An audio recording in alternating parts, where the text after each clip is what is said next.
for joining us on our talk today. We're going to be talking a little bit about how we build diversity, inclusion, and belonging into our DevSecOps application. I'm Liam McNally. I am the manager of diversity, inclusion, and belonging at GitLab. And GitLab is a AI-powered DevSecOps platform that sits across the whole software development lifecycle. And GitLab is an all-remote company. We have over 2,500 people in over 65 different countries around the world, and we have no offices anywhere.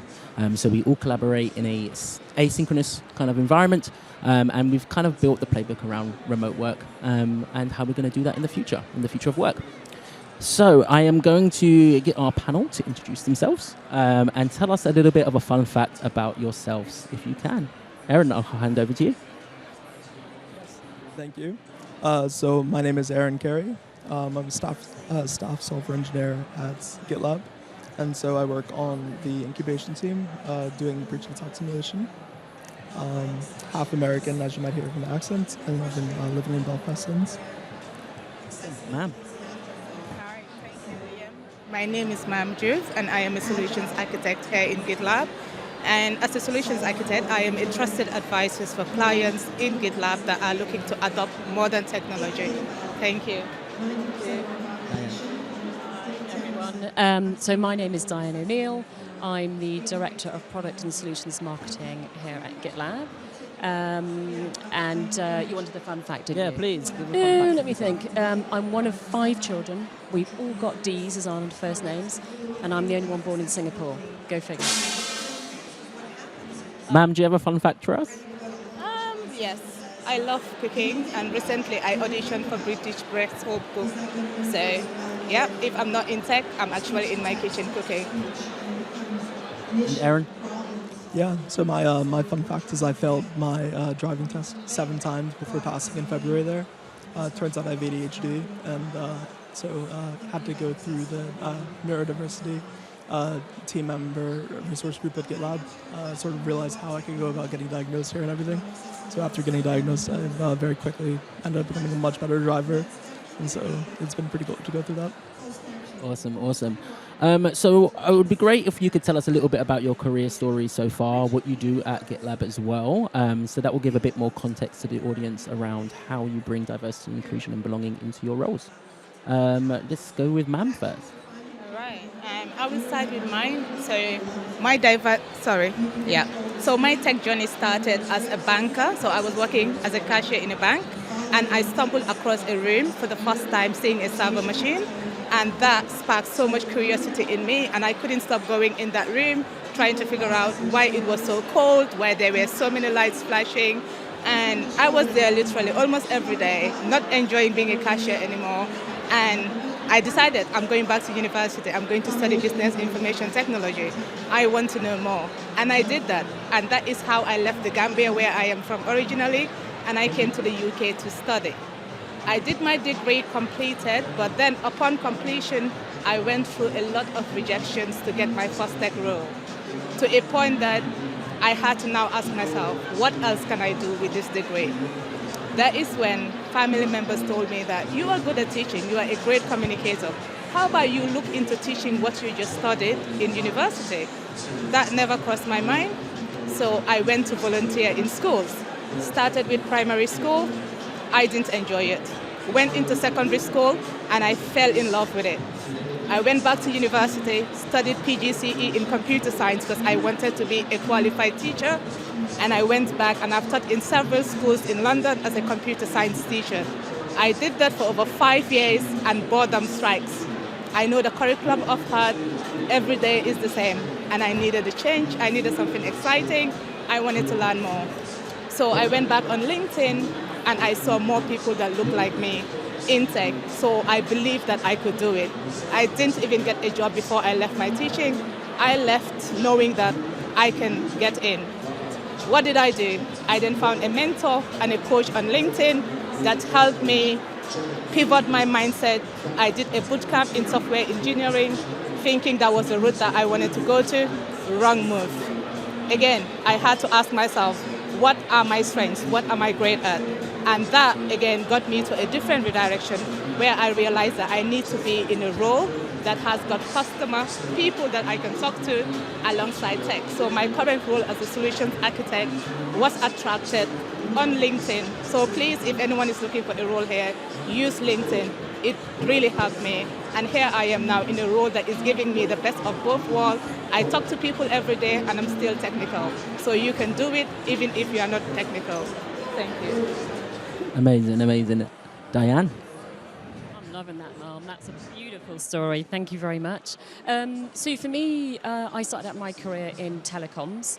And to put that in perspective, you've got your broadband, mobile and cloud, which is sort of given me this tech mindset that I have today. I have to say, when I started out in telecoms, it was a very male-dominated industry. So there weren't many female faces around the table. There weren't many faces of colour around the table. But ultimately, with your passion that you have in what you do, and if you think about any job or anything in which you get engaged, you're there because you've been invited to because of your worth and your value and everything else that you have to contribute. So just believing in what I had to offer, I have the passion for marketing, also technical capabilities, as I said before, and people. And it was with that I leveraged that, used it as a foundation to sort of push ahead. And since then, I've been involved in telecoms for many, many years. And then I went into fintech, and now recently moved into a cloud-native organisation like GitLab. And I haven't looked back. And I work with a very geo-dispersed team. I've got colleagues who are spread all over the globe. A bit like Liam was saying before, we truly are a very, very remote organisation. So yeah, that's a little bit on me, a little flavour. Thanks. Awesome. Yeah, we truly are remote. I know that I work with people across probably about 15 different time zones, so that's always fun. Erin, tell us a bit about your career journey. Obviously, you're in quite a unique team as well at GitLab. Yeah, absolutely. I think the incubation role gives me the best of both worlds. So incubation, for folks who haven't heard of it before, I'm taking brief attack simulation and integrating it into the GitLab product. So creating a new product offering from sort of 0 to 100. My sort of background, I started with jailbreaking iPhones when I was about 12. Really enjoyed cybersecurity and hacking. And from that point, I went ahead and did a pivot into test automation after getting my first internship at high school. After a test automation role and sort of going through there, I got into DevOps because I seen this sort of DevOps movement coming, and as there's a DevOps movement, I really sort of found my passion in automation. After finding that passion in automation, I took away from Austin, Texas, over to Belfast, where I met my wife, settled down, and then with the sort of pandemic, I just did not want to go back to the office, and GitLab reached out to me, and it was just the perfect role for me at the time. Awesome. So let's get stuck into some of these questions. The first one that we have is, how does DIB show up in your day-to-day work, and how can others push that at their own companies? And we'll start off with Ma'am. I will start by sharing in my day-to-day job as a solutions architect. I get to talk to customers in different parts of the world. Today I might be talking to a customer, like in an hour I might be talking to a customer in Asia, or I might be talking to a customer that is based in Africa, or someone that is based in Europe.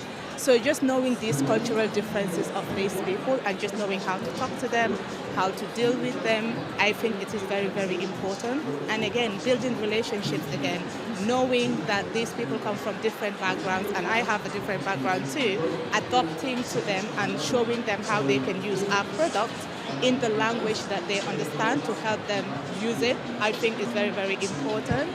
And lastly, again, I will ask for anyone that is looking to adopt this in their organization, the fact that with GitLab, we've been doing this remotely since the company started, and we even have like a team ops training that actually shows people how they can adopt the process that we have, how it is working for us, so that they can also apply it in our organization.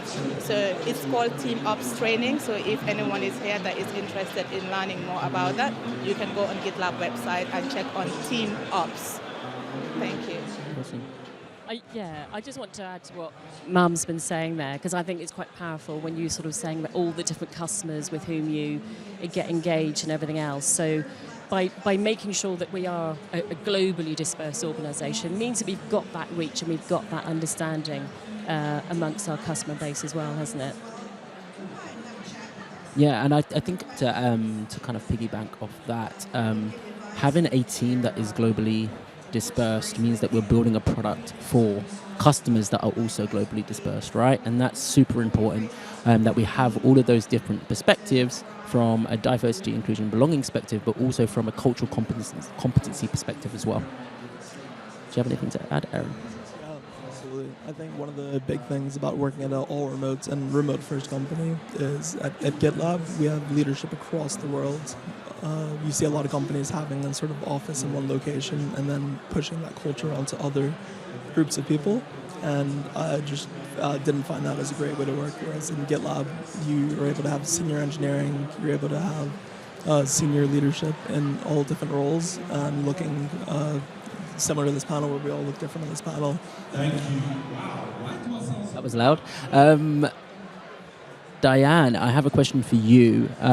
How do you see DIB being built into our solution and our product? That would be really interesting to know. Okay, a neat one for the product and solutions marketing person. So I don't know if many people here are aware. Go, compete with that. Is that Craig David back? For GitLab, basically, our whole mission is that everybody can contribute. That's literally our mission, and by that, just to translate it, it means that we have developers and engineers, anybody from around the world, and it's in a very open source way in which they can get involved. So that's great when we think about the community and our customers. Also with our teams, I touched on the fact before that I've got people in my personal team in product and solutions marketing. They are based anywhere from India right the way across to North America. So we really are globally dispersed. All sexes, all faiths, anything you can sort of think of when you think about those different axes, when you talk about diversity, inclusion and belonging. The fact that we have a mission that says that everyone can contribute, we then look at that from a team perspective, with everyone contributing as employees. And that then helps, certainly for my team, when we translate some of that back into the marketing and the messaging, because we have an ear now in markets all over the world that can help with that messaging, and so it resonates when it goes back into the zone. It's not just one geo perspective. And as a Brit, working with lots of Americans or people overseas, you know, that there are nuances there, but we make sure that it's all embracing and all incorporating. So I think that's an incredibly important thing. Erin's laughing at me. Do you want to add to that? I was laughing at I dropped some water on myself. But I definitely have to say, like, working in America and then moving over to Ireland, I definitely got the sort of both ends of the experience, where you could just see that there's a cultural shift. And like, I grew up as a biracial kid in America in a predominantly black area. And then moving to Ireland, I obviously was one of very few black people, and I was one of the first black people that some people had experienced working with as a mixed race man. And so it was just the shift and the feeling of belonging. You know, like I definitely felt like I was pretty included there. People tried their best to understand. They were more questioning than anything malicious. But it was very much me having to do the education, and the sort of mental load of doing education was all on me as the only black member of the team.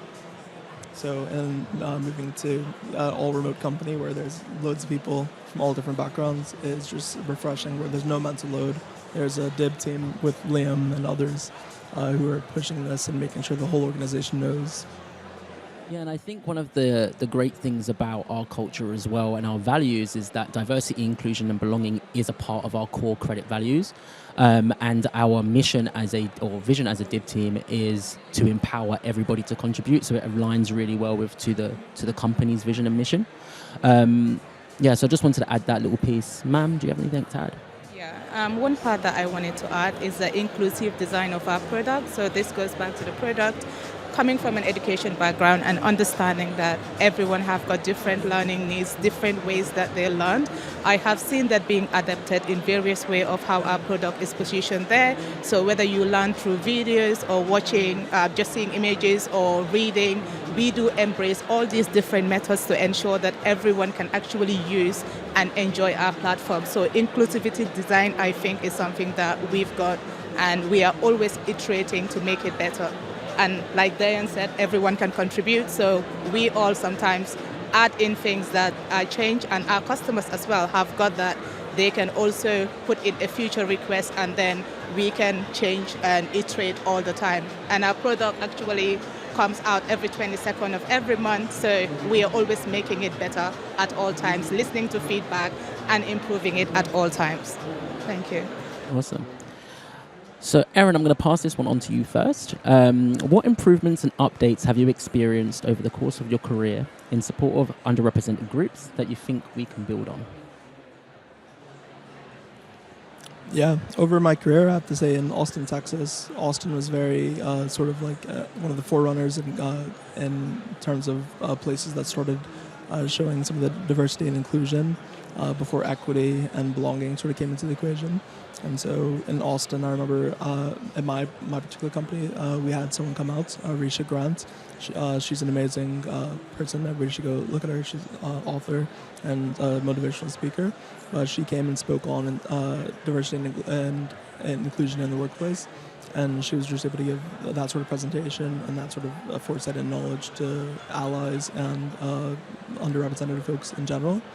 And then that was sort of like more sort of earlier in my career, and then going from like 2015 onwards, you're just seeing this sort of growth where diversity and inclusion became equity as well, where we started bringing equity to the table. We're saying, okay, yes, you can be diverse, you can have people of different backgrounds, but it doesn't mean you're including them. It doesn't mean that they're going to be being treated in a way that they're getting the same equity. They're coming to the table with us, and sort of equity and belonging being added is something that I think is fantastic. And companies like GitLab, which put it in their core values and have it sort of like, first we're going to get the sort of DIB correct and make sure that we're pushing this, is just fantastic. You end up not seeing it where, like, you don't end up in a position where you have this sort of like hiring where you have an influx of diverse people of diverse backgrounds, and then you end up not treating them right, or you end up not supporting them, giving them the support that they need. And you just get that great sense of belonging in a globally diverse company. Yeah, it makes a lot of sense. Diane, I think you have something to add there. Yeah, I do. Something that you just triggered there, and when you were talking about sort of recruitment side of things.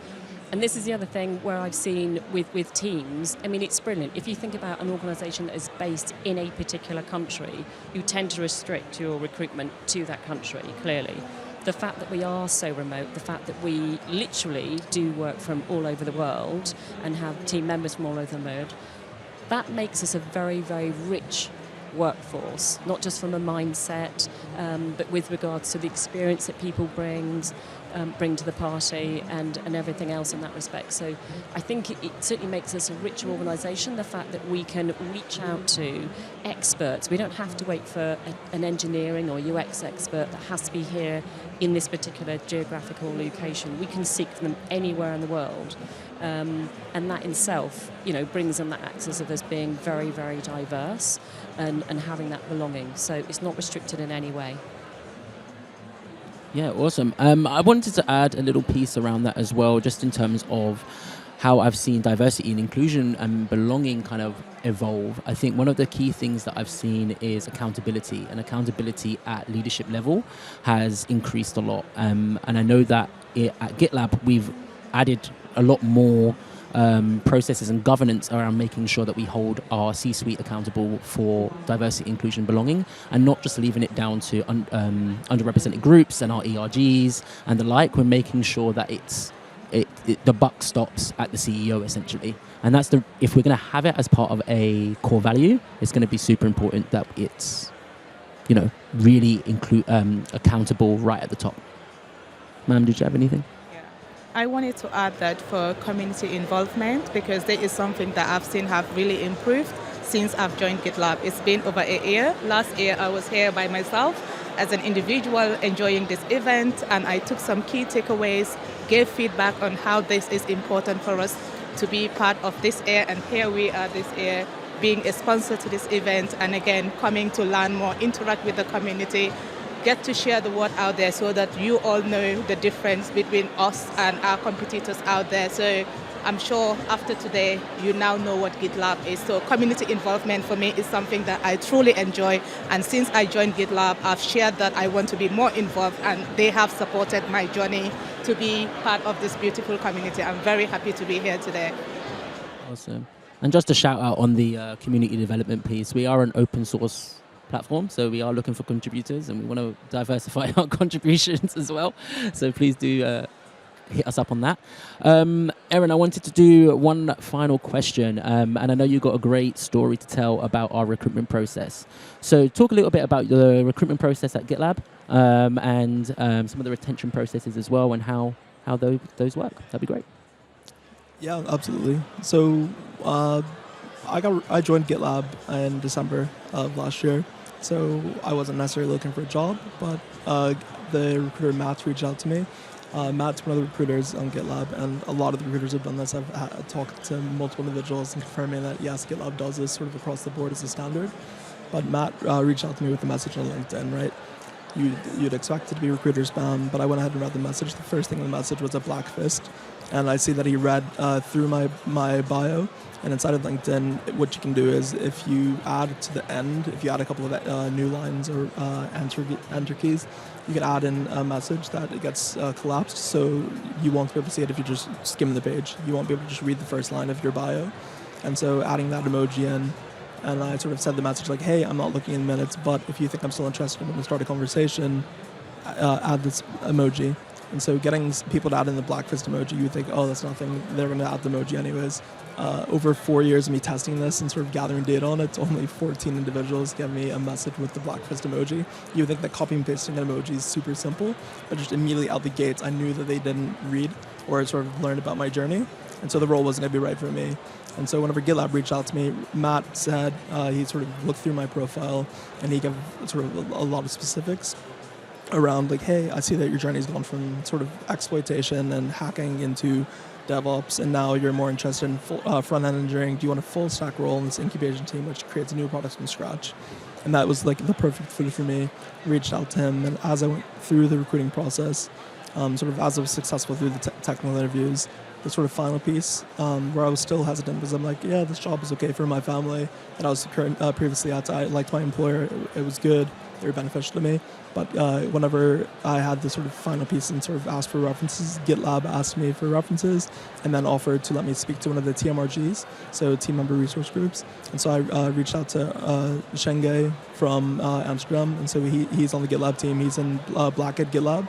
And so there's Black at GitLab, women, TMRG, there's Pride TMRG, and Latino at TMRG. And so across all these TMRGs, I spoke to another individual who lived through multiple experiences like me. He lived in multiple countries. He lived in Africa.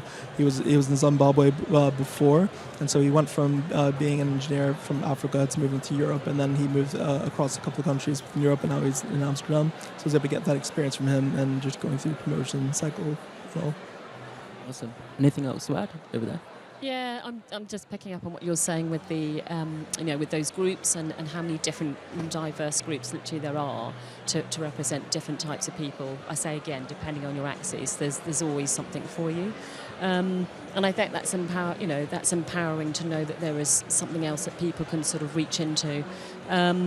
So yeah, I think it is definitely worth getting in touch with us to sort of see if there's something here to sort of suit you. I like the route that you took to sort of come on board.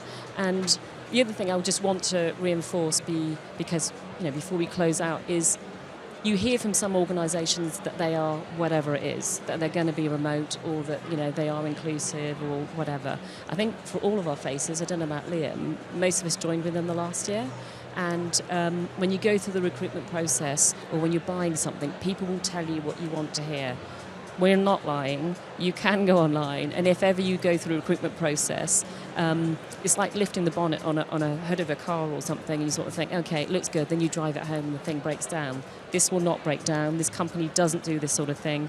This company is literally living in those values, and it was very enlightening when I came on board. No matter how much people are eulogising about the organisation and the culture and everything else, it really is as it seems when you read everything that we've got. So we're very, very public. We have a handbook that is open to anybody to read about our processes and everything else. And a lot of the things we've just been talking about are in that handbook. So you could read it here and now. And then when you go through the recruitment process and then you arrive on the other side, it's just so enlightening that it's an organisation that is true to its values and it is everything that it says it would be. Absolutely, and just to touch on that, like just the handbook and the openness of the handbook where everything defaults to being public, and then even as you're a candidate going through the cycle, you get access to a compensation calculator, so you can actually see what the salary bands are for all the different roles and levels in the different locations and seeing what locations to do to it. So it's just super transparent from the get-go. I didn't have to ask any questions or be scared that they weren't going to match my expectations. Yeah, thank you, Aaron, for sharing that transparency thing. But again, I just want to stress one point. If anyone haven't got their LinkedIn optimized and you are interested in GitLab, go and get that done, please. All right. Like GitLab is actually watching. I've been sourced through LinkedIn. So please get your profiles up to date, CVs ready, and those recruiters are out there very active looking for us. So LinkedIn is the place. So get there. Thank you. Awesome. And I wanted to add just a few things that we're doing in the diversity, inclusion and belonging team at the moment. So we have a leadership DIB council that's made up of VP plus team members, and they have a number of goals. One of their core goals at the moment is to ensure that our hiring processes are completely inclusive. So we're going to be looking at how we can add inclusive interviewing, making sure that underrepresented groups are always a part of our interview process. The UX team has done a really good job of making sure that there's always a woman or somebody from an underrepresented group as part of the interview process. We are also launching a sponsorship program. We piloted it with our black team members initially in our sales team. And the sponsorship program essentially partners up a IC or a manager with a VP plus team member. And it allows them to get career advocacy, mentorship, and skill development. And what we're trying to do is that a lot of diversity, inclusion, and belonging efforts usually start at the early career level. What we want to do is look at that mid-career level and say, okay, how do we get people into manager and director roles where there's especially a lack of that with inside technology? So those are some things that you can look forward to at GitLab as well. Awesome. I think we're going to wrap up there. Thank you so much for attending. Thank you, Diane, Mam, and Aaron. Thanks, everybody. Thanks, Joel. Thank you.